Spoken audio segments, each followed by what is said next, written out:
Comment gérer la trésorerie de votre entreprise?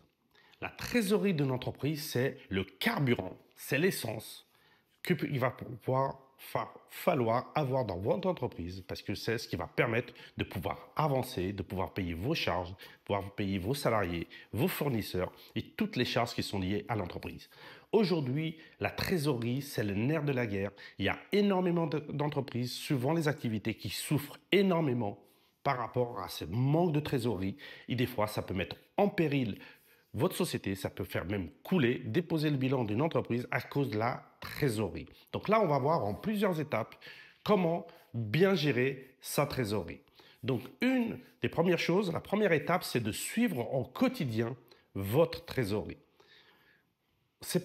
Une entreprise ne dépose pas de bilan du jour au lendemain. Une entreprise ne manque pas de trésorerie du jour au lendemain. Donc, il va falloir la suivre au quotidien. C'est-à-dire que chaque jour, chaque matin, il faut aller sur votre compte en banque, voir la trésorerie et voir qu'est-ce qu'on a sur le compte de la société. Et ça, c'est au quotidien, tous les jours. Voilà, ce matin, qu'est-ce que je vois mes entrées, je vois mes sorties, et là, j'ai tant de trésorerie. Donc ça, c'est tous les matins, tous les jours, peut-être pas le dimanche, mais au moins 5 jours par semaine, du lundi au vendredi, si vous ne travaillez pas le samedi. Ça, c'est la première étape. La deuxième étape, c'est d'établir des prévisions de trésorerie. Ça veut dire quoi? Ça veut dire que, là, imaginons que j'ai 50 000 euros de trésorerie. Il va falloir que j'analyse, d'ici, imaginons que j'ai 50 000, je suis le 10 du mois, c'est quoi la trésorerie que je vais avoir besoin jusqu'au 10 du mois suivant. Donc, il va falloir que je mette des prévisions de trésorerie. Pourquoi et comment je vais les prévoir? Voilà. Donc, je vais analyser toutes les charges que j'ai du 10 de ce mois-ci jusqu'au 10 du mois suivant, combien j'ai besoin. Imaginons que j'ai 50 000, mais j'ai 80 000 euros de charges. L'idéal, ce serait de rentrer minimum 80 000 euros de chiffres pour pouvoir maintenir sa trésorerie et pouvoir être toujours tranquille. Ça, c'est simplement. Mais l'idéal, c'est chaque fois qu'on a des montants de dépenses, de faire rentrer de la trésorerie un peu plus. Et ça, c'est quelque chose de très, très, très important parce que c'est ça qui va permettre d'optimiser sa trésorerie et petit à petit de la faire évoluer. Et plus on la fait évoluer, plus on a de pourcentage, plus on va pouvoir bien évidemment être tranquille et qu'on a la trésorerie, que ce soit dans sa société, même à niveau perso, on dort plus tranquillement, on n'a pas ce stress de manque de trésorerie. Après, comment on fait pour pouvoir optimiser sa trésorerie? C'est-à-dire qu'il faut déjà optimiser les encaissements. Ça veut dire quoi optimiser les encaissements? Imaginons que vous travaillez moi par exemple dans mon cas, quand j'ai démarré la première entreprise, donc bien évidemment, c'était une carrosserie peinture, un garage, et vous avez des assurances, vous avez des sociétés qui vous payent 30 jours fin de mois ou au bout de 15 jours et tout ça. Donc, sauf que ce n'est pas 100%. Vous avez un certain nombre de factures qui, pour un niveau des assurances, pour qu'il manque un papier, il manque un document, ça a traîné, ça va, au lieu de mettre 15 jours, ça va mettre un mois et demi, 2 mois, 3 mois. Donc, il faut optimiser. Donc, il faut avoir toujours un œil en permanence sur les encaissements. D'accord? Ça, c'est très, très important d'avoir un œil sur les encaissements parce que c'est ça qui va vous permettre d'optimiser. Donc, suivre les délais des entreprises, par exemple, dans le cadre de l'accompagnement via le cercle des bâtisseurs, j'ai un chef d'entreprise à un moment donné, il avait énormément de trésorerie dehors.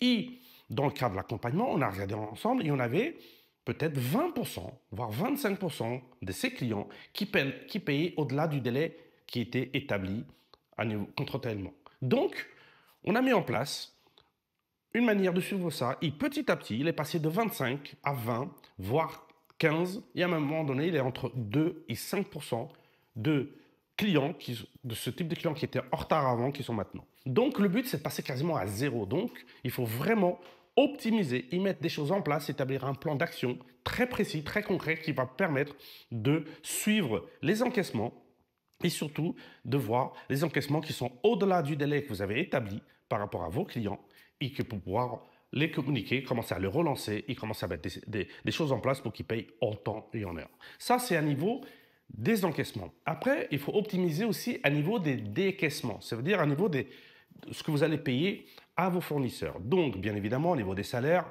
vous n'avez pas de marge de manœuvre. Je vous conseille de payer vos salariés, bien évidemment, tous les fins de mois à niveau par exemple, vous ne payez pas vos salariés le 5 ou le 10 du mois. Moi, j'ai toujours habitué, le dernier jour du mois, je fais un virement et je paye mes salariés. Après, vous pouvez optimiser, des fois, c'est à niveau de vos fournisseurs. Donc, moi, par exemple, dans le cadre de mon activité, c'était du 30 jours fin de mois. Et des fois, si jamais à un moment donné, c'était un peu juste, je les appelais, j'ai dit, bah, est-ce qu'on peut pousser d'une semaine, de 15 jours? Et si on les avertit avant et qu'on ne leur manque pas le paiement, voilà, c'est mieux si vous êtes un peu juste, c'est d'appeler votre fournisseur, je dis, voilà, je suis un peu juste. Et du coup, j'ai besoin absolument de pouvoir décaler une échéance un petit peu parce que pour ne pas être dans le rouge. Et ça, il va le comprendre. Et si vous respectez les délais que vous annoncez, il n'y aura pas de problème pour ça. Donc, pour optimiser ces décaissements. Après, au fur et à mesure que vous faites des encaissements et des décaissements, il faut constituer un fonds de roulement. Un fonds de roulement, comme on a dit tout à l'heure, il y avait 50 000 euros. Donc, le but, c'est chaque mois de votre fonds de roulement qu'il augmente petit à petit. C'est très, très, très important qu'il augmente petit à petit votre fonds de roulement parce que c'est ça qui va vous permettre, c'est entre guillemets votre matelas de sécurité qui va vous permettre de pouvoir que vos fonds de roulement augmentent et que cette fluctuation entre les encaissements et les décaissements, ça puisse pouvoir comme ça. Maintenant, on va voir de constituer son fonds de roulement. Le fonds de roulement, c'est la base, c'est le socle, c'est le matelas de sécurité qu'il va falloir vraiment le constituer et surtout, chaque mois, le développer. Dans l'exemple tout à l'heure, je disais, imaginez que vous avez 50 000 euros de fonds de roulement, donc il va falloir le mois suivant, peut-être 51, peut-être 52, et ainsi de suite.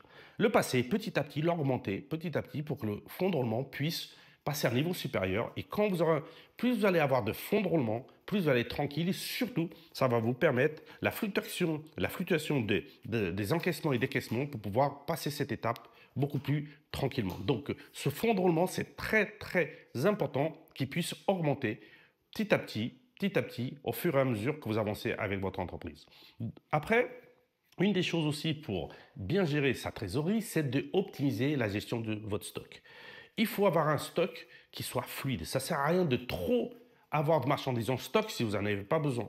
Donc, il faut suivre très bien tous les mois ou toutes les semaines les entrées et les sorties du stock pour avoir un stock le plus juste. Le but, c'est de ne pas tomber en panne, bien évidemment, mais ça ne sert à rien d'avoir un stock trop élevé.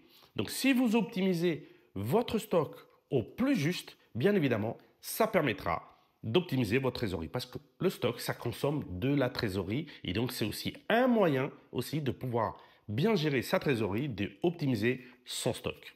Et bien évidemment, pour voir tout ça, que ce soit l'optimisation des encaissements, des décaissements, les prévisions de trésorerie, que ce soit le fonds de roulement, que ce soit la gestion du stock, il va falloir un outil et un logiciel de gestion pour la trésorerie. Parce que des fois, vous avez des logiciels qui, pour gérer la trésorerie, ils ne sont pas très optimisés. Donc, c'est pour ça que quand vous allez penser dans votre entreprise à un logiciel de gestion et de facturation, surtout très important, regardez dans ce logiciel, dans ces outils, à niveau de la trésorerie, comment il est. Est-ce qu'il est simple de comprendre? Est-ce que ça permet bien de gérer la trésorerie? Et c'est pour ça que quand vous allez aller sur votre logiciel et sur votre outil de gestion de trésorerie, et là, ça va être plus simple, plus clair pour vous pour pouvoir gérer cette trésorerie.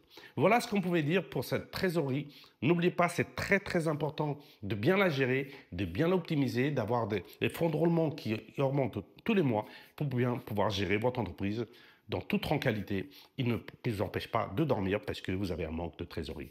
À très bientôt lors d'une prochaine vidéo.